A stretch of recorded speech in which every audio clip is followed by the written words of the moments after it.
We've all been brainwashed by diet culture. We grew up with it. We are still, yes, I know. Breaking news, we are all brainwashed. And especially when we look at thyroid, because women with thyroid conditions often carry extra weight and they don't like it. So most women with thyroid problems are often looking to lose weight. And the way that we've been trained to lose weight is that you eat less, you go on some kind of diet, and you move your body more. Most of us, have realized that approach really doesn't work very well, especially when there's a thyroid condition, but yet we keep trying it over and over again. This is the Anthropology Podcast, the podcast where we optimize the bodies, brains, and lifestyles of entrepreneurs, go-getters, and world-changing innovators.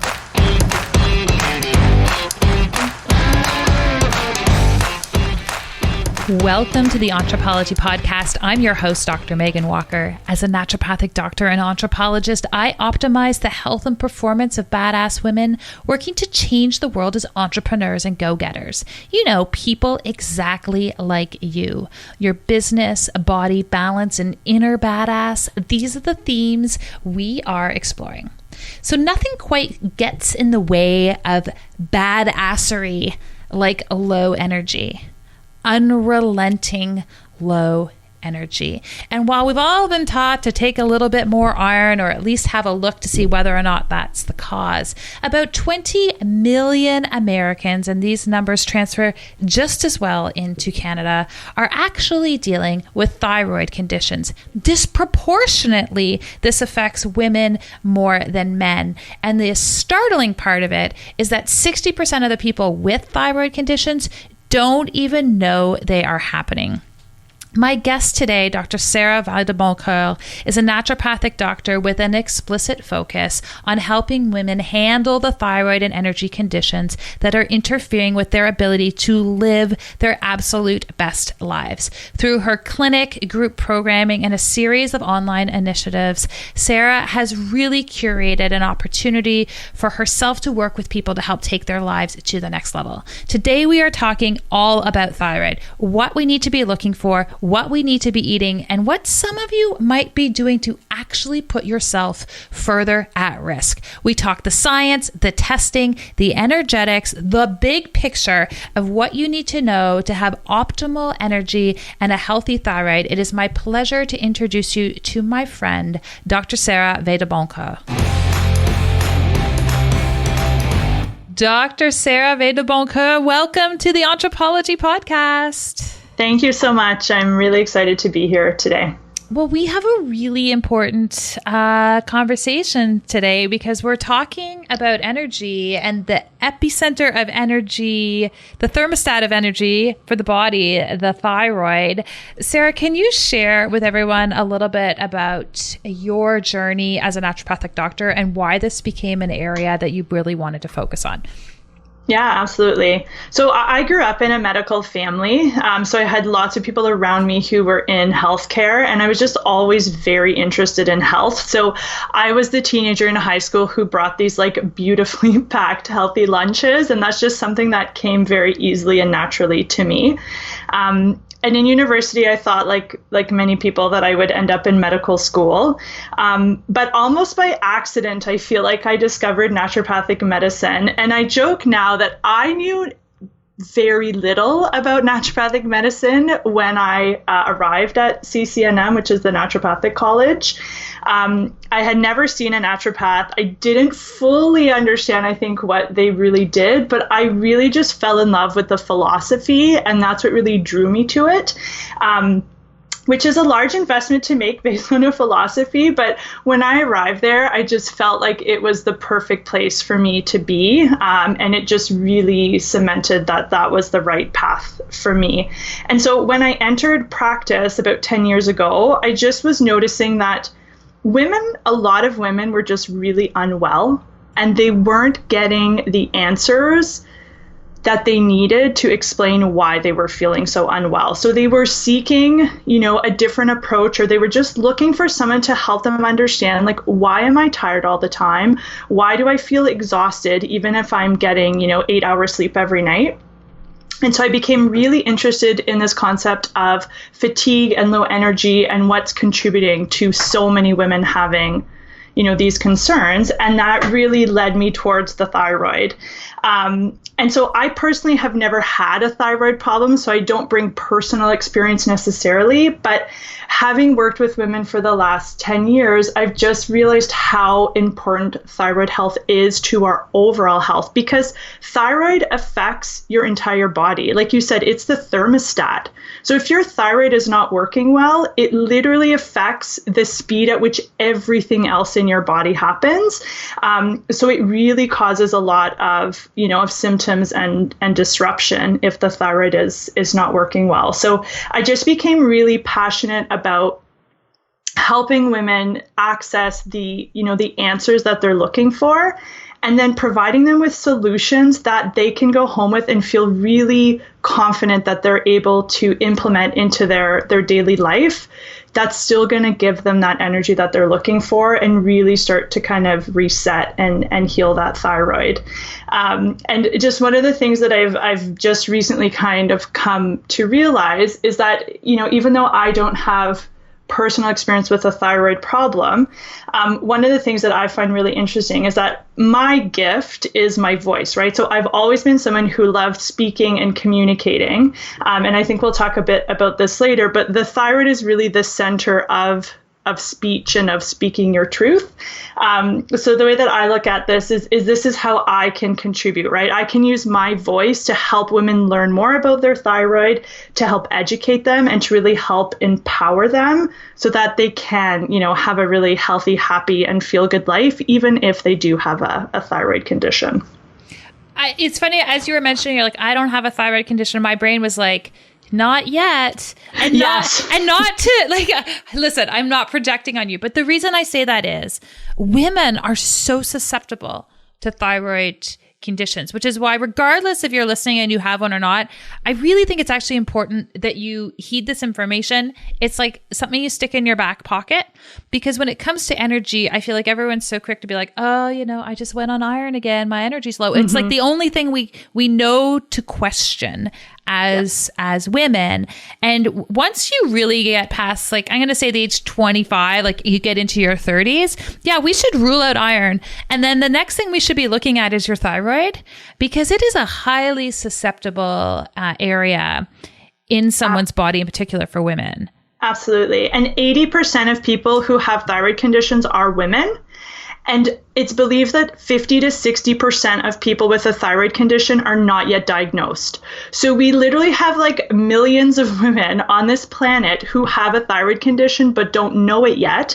And so they don't realize that so many of their symptoms are probably due to thyroid. And just in terms of timing, and it's funny that you say that, because actually on my to-do list is to go get my thyroid tested, because I have been dealing with more profound fatigue lately, which, could be due to a variety of factors. But anytime we have high levels of stress, which I'm going to guess most of us are experiencing right now with everything going on. Yep. Yeah. After any major hormonal change, so whether that's pregnancy, miscarriage, menopause, or after any type of major infection. So if you've had like a major cold or a pneumonia, or, a mono is a common trigger, all of these things are going to be triggers that could cause you to all of a sudden, develop a thyroid condition. Yeah. So for those of you who are out there and being like, that was so mean of Megan to do that. No, I wasn't being mean. And we both know that. We both know that there's a high degree of susceptibility. And it's interesting you say 80% of people with thyroid issues are women. My husband was diagnosed with a thyroid condition this summer. He's a physician. We both missed it because we didn't think about it. Like, it wasn't the first place we went, because it is so pervasive in women. What are some of the symptoms that we should be looking for as a red alert that our thyroid might be an issue, that are somewhat distinct from iron deficiency, for example? Yeah. So the way that I describe living with a sluggish thyroid or hypothyroidism is it's going to feel like you're living your life in slow motion.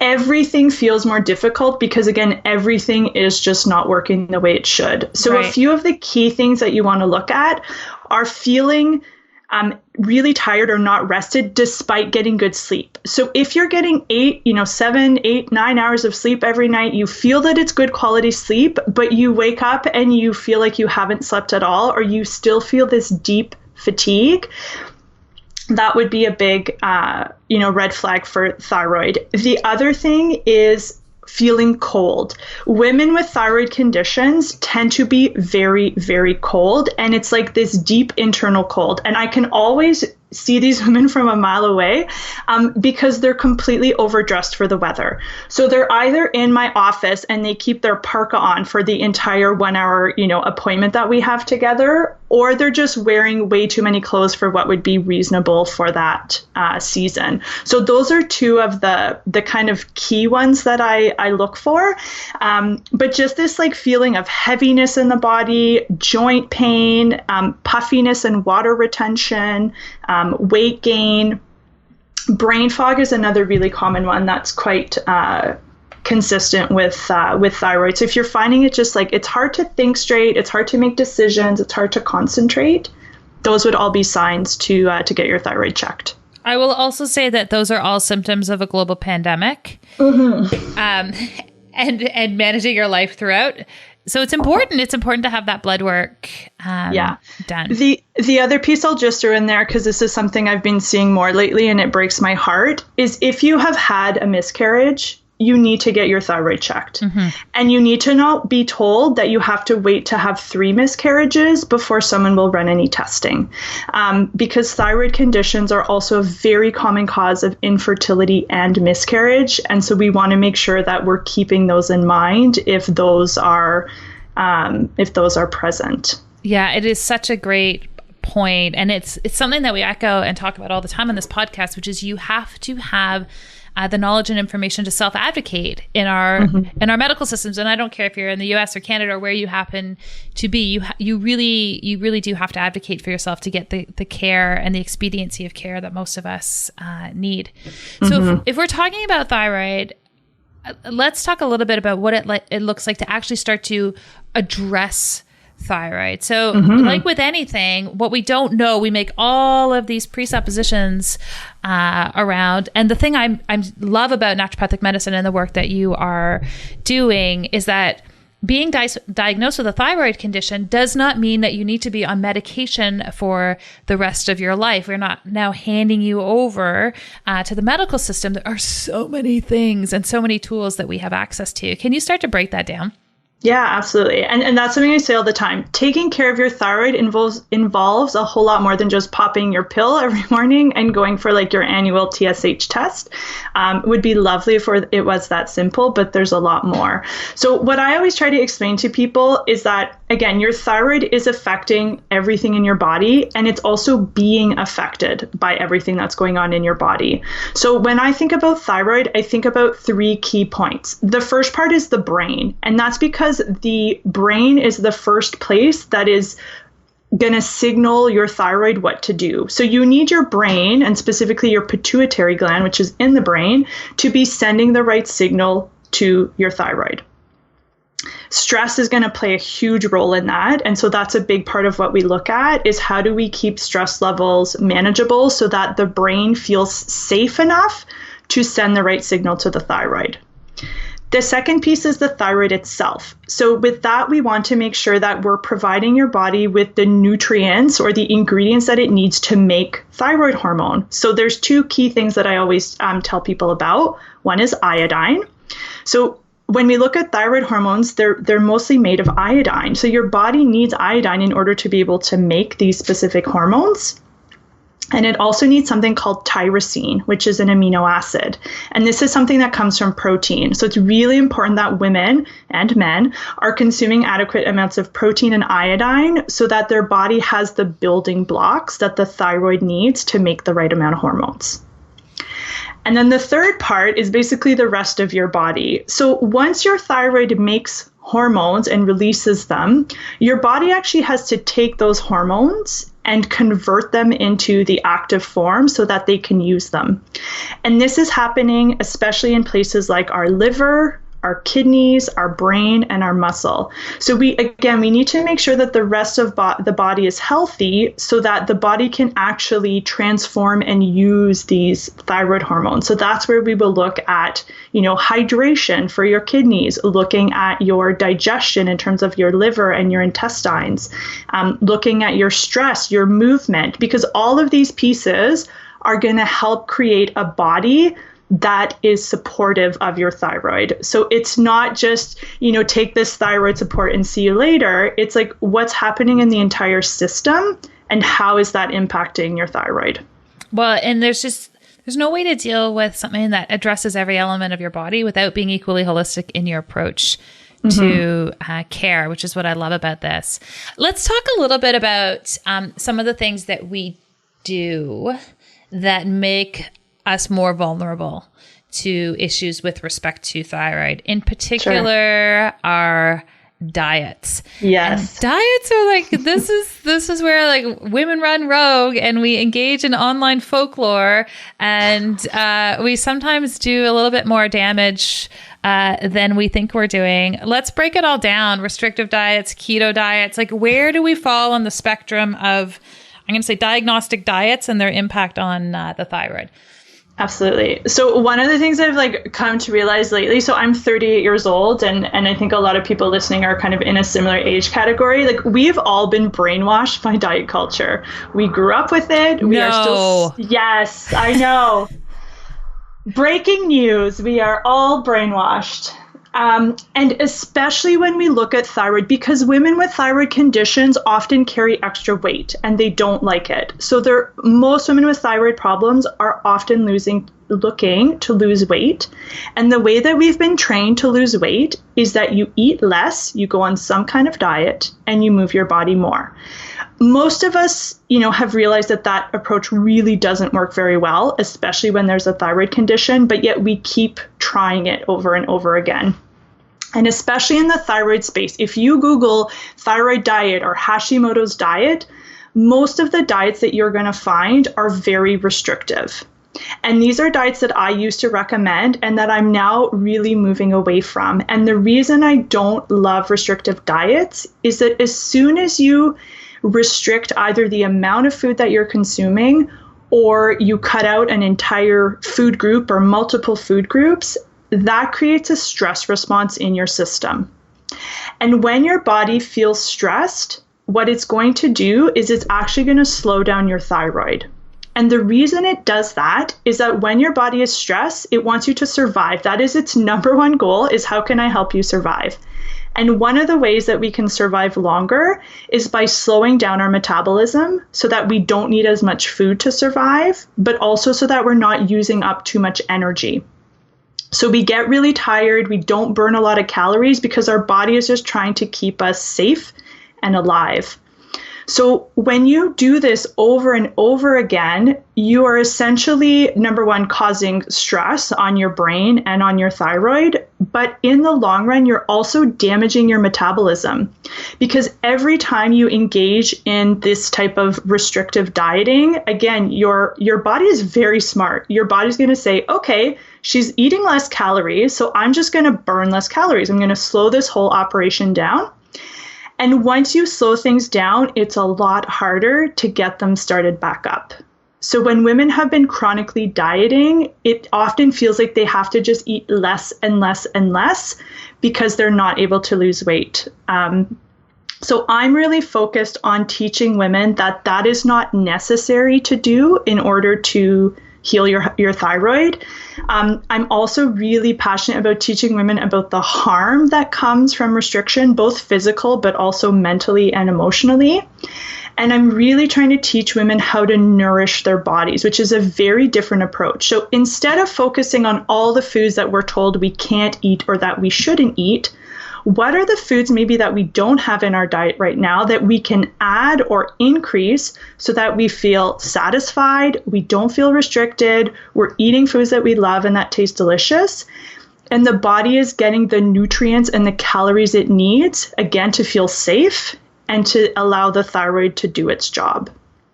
So one food that makes me feel tremendously safe is excessive amounts of of gluten and croissants.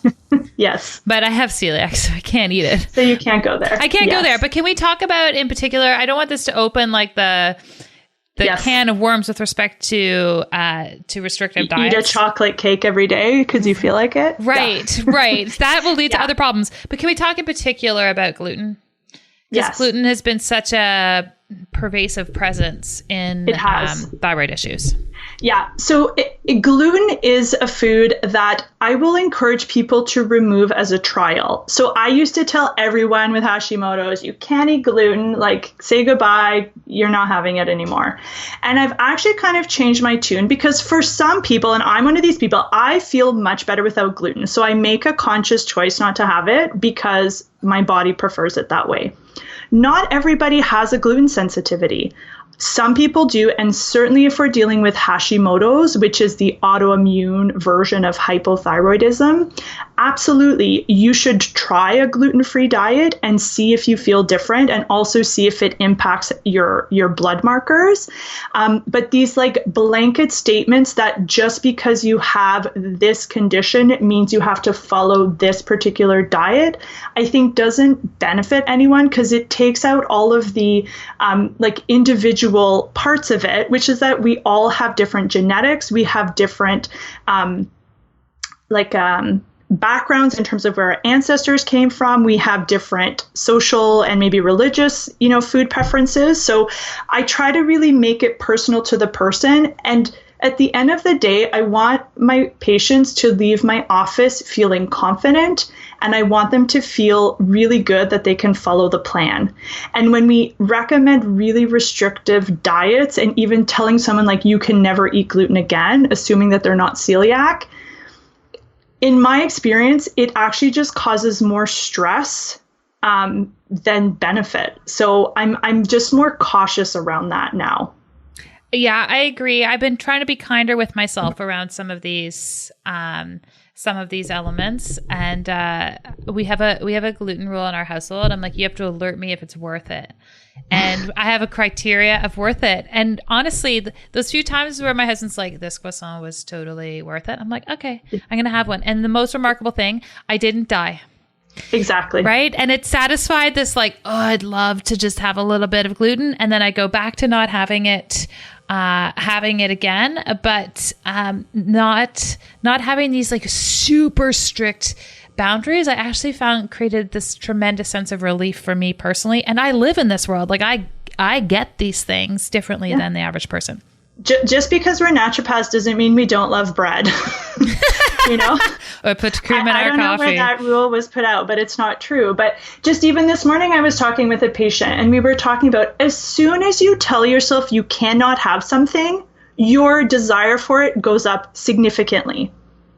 Right? Yeah. So when we're telling people you can't eat gluten, you can't eat sugar, all you do is walk around all day thinking about gluten and dairy and sugar. Whereas a more balanced approach would maybe be like, try not to have all your food be wheat-based, maybe just have more variety, maybe try other grains. But when you don't come at it from a place of restriction, it doesn't cause as much stress on the body. It's not as difficult to follow. And it's looking at things from just like a kinder perspective.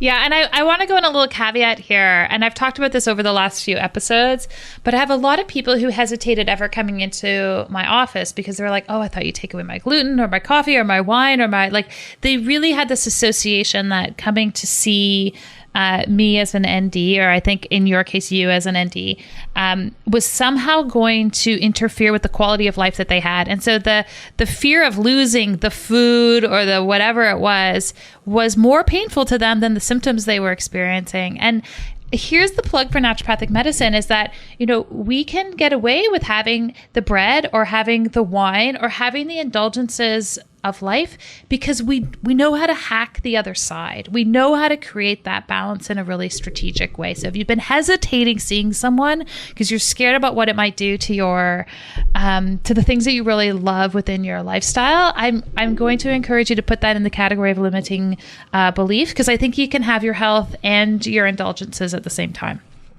Totally.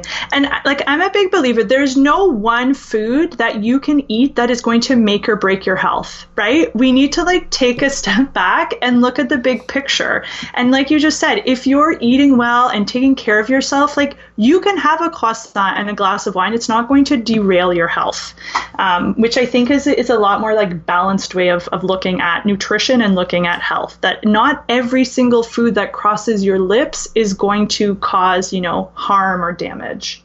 Can we talk about two diets in particular that I know a lot of women are experimenting with, and I would love your opinion on, and that is the ketogenic diet as well as intermittent fasting. What influence do they have on the thyroid? Right. So the keto diet is a very low carbohydrate diet. And what we know about thyroid is that very low carbohydrate diets can negatively impact what's happening with your thyroid hormone. So specifically what happens is, again, when your thyroid releases hormone, it releases a hormone called T4. And that T4 has to get converted into the active form, which is T3. That's the one that like gives you energy and makes you feel good. When you're on a restrictive diet, especially a very low carb diet, that activation is slowed down, which means you're not going to get as much of that active thyroid hormone being produced if you're on a keto diet. So I personally don't recommend the keto diet. If someone is on the keto diet and they feel really good on it, I will run a thyroid panel just to make sure that there are no unintended consequences that they're not aware of. But it's not something I personally recommend as a practitioner. In terms of the intermittent fasting, it's interesting because I think there are a lot of benefits to intermittent fasting, but I think, again, especially as women, because we are more prone to thyroid conditions and because our hormonal landscape is very different than men, I think we need to be very careful about long periods of fasting. So I generally encourage women to try to have a 12-hour fast overnight, meaning if you had breakfast at 7 or 8 a.m., try to like wind down your eating around 7 or 8 p.m. And that's because we know that there's lots of benefits, for women with that type of fasting, but I don't really encourage the more classic, like a 16-8 fast where you're fasting for 16 hours and only eating in 8 hours. Again, I think that can definitely have some more negative impacts on the thyroid if you're not careful with that. Yeah. And I'll just share earlier this summer. So I had been doing an intermittent fasting protocol for a period of time, and I felt okay on it. And I eased my way into it. And I was like, what I'm going to do now is I'm going to stick a 2-week glucose monitor on. So I use this. I could just connect to the app at any moment. I could see what my glucose was. And what was interesting for me, because I was still fatigued. I didn't have as much energy as I wanted. My blood glucose was less than 3. And so I was constantly in a hypoglycemic state. The good news is I control my blood sugar really, really well, but I'm so efficient with it that doing the intermittent fasting just put me in a place where I couldn't even access the fuel I needed to be able to operate at my best. And it was really important data for me, because what it meant was my body was I'm obviously not talking to you, so I'm talking to everyone. My body was constantly stressed. Totally. So, right? I hit one category at the expense of the other. I wouldn't have known that if I didn't have that data. Yeah. And low blood sugar is a very common stress. And this is one of the things I think is really interesting. When we think about stress, we always think about mental, emotional stress, which absolutely is important. But we forget that food can also be a source of stress. The type of food that you're eating, the amount of food that you're eating, and the timing in which you eat your food can cause stress. And low blood sugar is a perfect example. If you have low blood sugar, your body's main priority in that moment is to raise your blood sugar. And one of the ways it does that is by releasing cortisol, which is a stress hormone, which helps raise your blood sugar. Cortisol has a negative impact on your thyroid. So if you're walking around with a blood sugar imbalance, which is a physiological stress, meaning a stress that comes from kind of inside the body, that is also going to have a negative impact on your thyroid. So yeah, I think it's great that you share that, because we have to be careful with some of these very like trendy practices. They don't work for everybody. They don't. And often what we're doing them is in isolation of the appropriate data. and that individualized understanding of where we're at. So if you really want to reap the benefits of going on a ketogenic diet, then work with someone who's first going to assess that it's right for you, and two, it might not be, and they might have something even better. So it's really, and the other piece, and you alluded to this before, so much of the research related to keto diets and intermittent fasting and all these different pieces is all done on men. Yeah. And we have a whole different epidemic of disease that implicate and impact women. And it's really, really important that we aren't doing this one size fits all. This is not a place to be black or white in your philosophy with respect to eating or how you approach your health. The other piece that I'll just add quickly around nutrition, which is something that I'm working on myself, is this concept of intuitive eating, right? So instead of outsourcing eating and letting someone else tell you what you should eat and when you should eat, I'm working on teaching women to actually tune in, to go into your own body and realize that your own body is the best person to tell you what to eat and when to eat.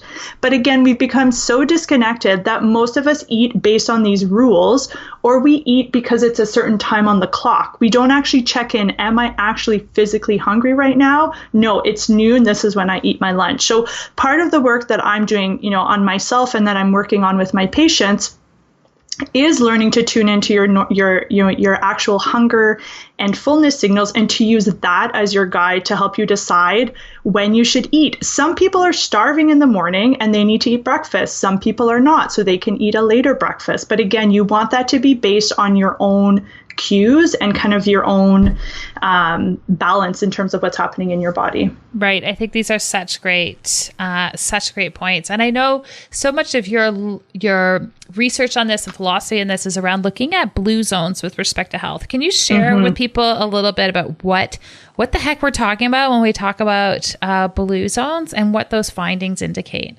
Totally. So blue zones are 5 different regions throughout the world where they have people who live the longest and healthiest lives. And what they did is they kind of looked at what habits or practices that these 5 regions had in common, that they feel allows them, the people who live there, to have really long and healthy lives. So from a nutrition perspective, none of these zones are on a diet. They're not doing keto, they're not doing paleo, they're not doing raw vegan. They eat a wide variety of foods. It's mostly plant-based, but all of them except one in California includes meat in the diet. It includes much smaller portions than what we typically eat in North America. But they're eating a wide variety of foods. And the other thing that's really different is that mealtime for them is a social event. Right? So when we look even at the amount of time that we spend eating in North America, we spend about on average an hour a day to consume all of our meals.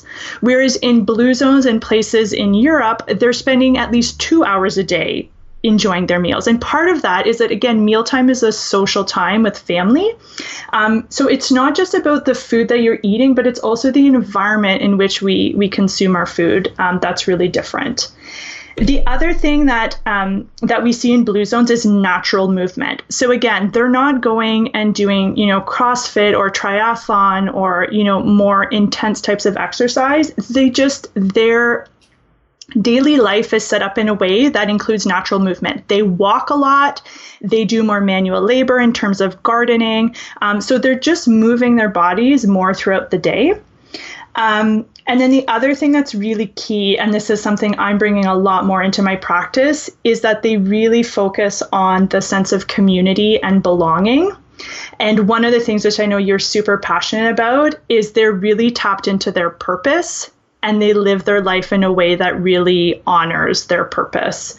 So these are some of the pieces that I'm being really inspired by to see how can we take some of these principles and bring them into our more fast-paced kind of North American lifestyle, but to help people, practice some of these habits and gain all the benefits that can come from that.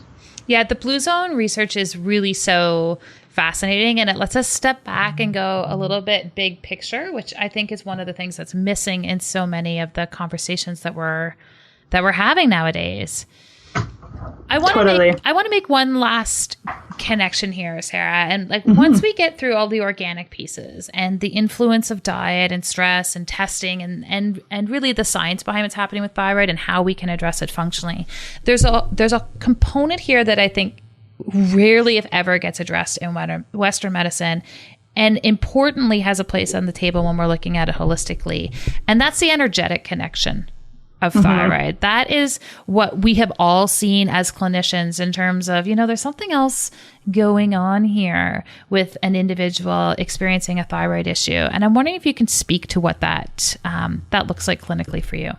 Yeah, absolutely. So I think it's really interesting to start to look at kind of the mental and emotional patterns or things that we might notice with people who have thyroid conditions. And if we even look at where the thyroid is located in the body, so for those who don't know, it's located kind of in the base of your neck. It's halfway between your head and your heart. And so if we want, energetically and physiologically, if we want the thyroid to be balanced and to be working well, we need to have a balance between the head and the heart. And we live in a society that is extremely head focused. Most of us do work that is very intellectually based. Most of us are living 100% in our minds. We're always thinking and projecting and worrying and all of those types of things. And sometimes we're really disconnected from our more kind of emotional part, which is our heart. And then you have other people who are the opposite. They're just fully emotional and they have a hard time, maybe making a more rational or like thought-informed decision. So one of the things that I always think about is, again, if you want energy to be flowing well through the thyroid, you need to have a good balance between the head and the heart. And when we look at what the thyroid energetically relates to, it really relates to your ability to speak your truth and to be, honest with your words. And I know actually, as a woman and as someone who works with women, a lot of us are not doing this for many, many reasons, but we are afraid to say what's on our mind because either we don't have the confidence to say what we truly feel, or we are so afraid that we're going to hurt somebody, offend somebody, let someone down, that we are willing to keep whatever we're thinking about inside of us, where it actually ends up hurting us, because we are so well trained to not want to disrupt and hurt other people. So a lot of us are not speaking our truth and we're not saying what's on our mind, and that can create some energetic blockages, especially around the thyroid. Before we jump into the rapid fire questions, I want to take a moment to talk to you about FullScript. FullScript is a virtual dispensing platform that helps practitioners, myself included, dispense professional grade supplements and improve patient adherence from anywhere. It has the industry's most comprehensive catalog of products, has features like refill reminders and auto reorder, and even sends medically reviewed wellness content to patients on your behalf. I've been using FullScript in my practice for years, so I have firsthand knowledge of the impact it can have on your patients and your business. First of all, it's super simple to use and loaded with features. Features like EHR integrations, customizable dosage instructions, and an evidence-based protocol library. It makes integrative medicine feel, integrated. It incorporates itself into your way of working with your approach to wellness, even as that evolves, and most importantly, with your patients' day-to-day lives. As someone wanting to address patient adherence, eliminate inventory management, and earn more revenue for your practice, you really should give FullScript a try. If you're a practitioner looking to sign up, go to fullscript.com/Walker to start using FullScript for free today. And if you're a patient currently ordering supplements from your doctor, let them know about FullScript. Tell them I sent you. Such an awesome way of putting it and so concise. I feel like this is the perfect place to transition this interview. And I have something that I like to call our KPIs. So just like we have key performance indicators in our business, we have them in our lives as well. So I've got some rapid fire questions for you, Sarah. Are you ready? I'm ready. Okay. Number one, what's the most impactful book you have read during the pandemic? Untamed. I've listened to it 3 times. Everyone needs to read it. I feel like it's just kind of like marching orders for women. Like it is. Just lean in. Yeah. It just literally felt like exactly what I needed to hear and read in these past 6 months. What is the one thing you are most consistent with respect to your own health? My water intake and my sleep. Nice. I like it. It's not going to the CrossFit box. No, I don't do CrossFit. It's just not me. And I don't want it to sound like I'm anti-CrossFit. Do whatever exercise makes you feel happy and good. But we have this idea that we have to do such intense levels of everything to get benefit. And that is not true. Right. If we're not doing the hardest thing of everything, we're not doing it at all. That's right. Yeah. What is something totally badass about you that people would not otherwise know? I ran a marathon a few years ago, and that felt pretty badass. I also stopped running immediately after I finished the marathon, but I did it. That's awesome. I was like, speaking of type A endeavors. Oh, yes. Yes. What do you do for fun or play? Reading. I love reading, and I just love walking. And I've taken up walking in a forest nearby where I live right now, and that's my go-to way to unwind right now. Amazing. And last question for you. Entrepreneurism. Are we born this way or do we learn to become entrepreneurs? I'm so excited to get to answer this question because I've heard it so many times on your podcast. I'm going to say that we can learn it because if you had met me in university, I was not someone who ever thought she would be an entrepreneur. And I don't think anyone who knew me thought I was going to be an entrepreneur. It was almost like a laughing joke that I took an intro to business class. So I'm just, yes, I did really well in the class, but it was so far outside my science background for me at the time. So I'm going to say you can totally learn it. If you have the right intention and passion, you can totally learn to be an entrepreneur. Amazing. I love that answer. And speaking of entrepreneurship, you're up to some pretty awesome stuff. Can you share with everybody, you've got a really cool upcoming webinar and program that you're launching for people? Yeah, absolutely. So I'm launching a new group program for people with thyroid conditions called the Happy Thyroid Reboot. So it's going to be a group program happening online, and that starts on October 5th. And I'll be having some free webinars in the weeks leading up to that on how to reboot your thyroid for energy you can count on. So I'd love to invite anyone who's interested in learning more about kind of just a different approach to thyroid to come hang out and check out some of those events. I'm really excited to be launching those. Amazing. And we're going to hook everyone up in our show notes with respect to those events. And Sarah, where can we send people just to be able to take in the wisdom that you share on a consistent basis? Absolutely. You can come hang out with me on Instagram. I'm at Sarah Vadeboncoeur, which I'm sure Megan will spell out for all you non-French people. I will. And my clinic website is docherryclinic.ca. I love it. Sarah, thank you so much for joining us today.